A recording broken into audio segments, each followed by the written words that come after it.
When I was 16, I went skiing for the very first time, and I was not a good athlete as a child, like terrible.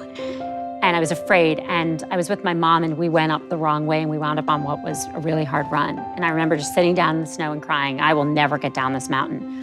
And my mom said to me, don't look down the mountain, just do 10 turns. You can do 10 turns. And so I counted out my 10 turns.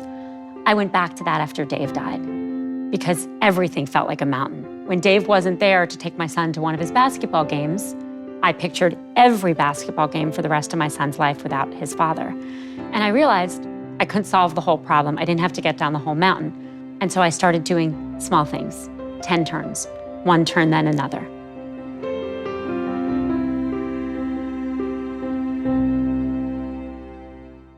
People often marvel at how resilient kids are, sometimes noticing that kids seem to be more resilient than adults. There's actually a neurological basis for this, right? Kids have more neuroplasticity than adults do. It's easier for their brains to adapt to new situations and to stressful situations as well.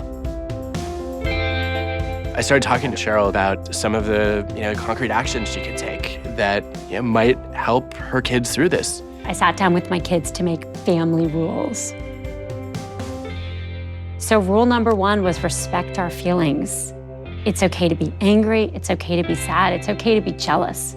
I had to tell my kids, you cannot go through this alone. You're gonna need cry breaks. The sadness is gonna come over you when you don't want it to, like when you're in school.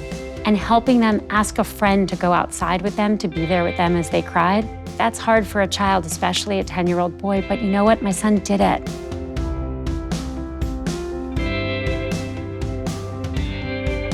And what he learned is that his friends wanted to be with him through the cry breaks, that he mattered to them and he didn't have to go through it alone. One of the things that turns out to be a critical resource when kids face adversity, whether it's big or small, is mattering. Mattering is the belief that other people notice you, care about you, and rely on you. It's the answer to the question, do I have significance in the world? Adam showed me one longitudinal study on children who had lost parents. He told me I needed to, from that study, needed to work on setting up a new family unit. We were supposed to have family time. We called it Family Awesome Fun Time, FAF, FAF. And we did it every week for a year. It was an hour a week.